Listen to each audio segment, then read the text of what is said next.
Kaya't doon nagsisimula ang pag-ibig na tapat, hindi nagmamadali. Matiisin, mabait sa bawat pagsubok, hindi nagmamapuri, hindi naghahanap ng sukli.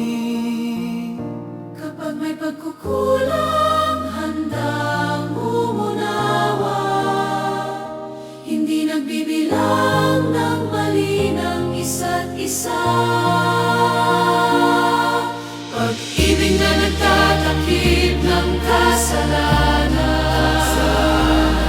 hindi poot ang nangingibabaw sa tahanan.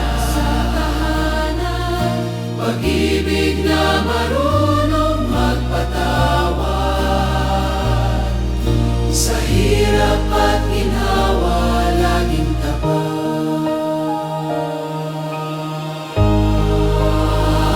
Sa relasyon ng puso, sa asawa't pamilya, pag-ibig ang bigkis, hindi galit o duda.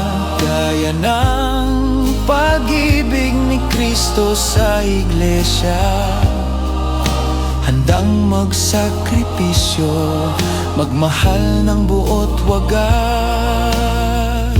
Hindi madaling landas, may luha't sugat, ngunit ang pag-ibig ay hindi bumibitaw. Pag-ibig na nagtatakip ng kasalanan, hindi poot ang nangingibabaw sa tahanan. Pag-ibig na marunong magpatawad, sa hirap at ginhawa laging tapat.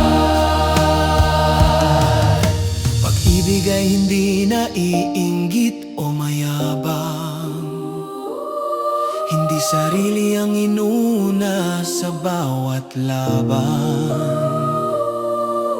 Ito'y nagtitiis, patuloy na umaasa, nananalig sa Diyos, sa Kanya kumakapit ang pamilya. Pag-ibig na hindi nagmamapuri, pag-ibig na hindi nawawala sa gitna ng unos. Ito ang pundasyon ng relasyon at pamilya, pag-ibig na mula sa Diyos magpakailanman. Sa bawat araw na tayo'y magmahal, pag-ibig ang pipiliin, kailanman ay hindi bibitaw.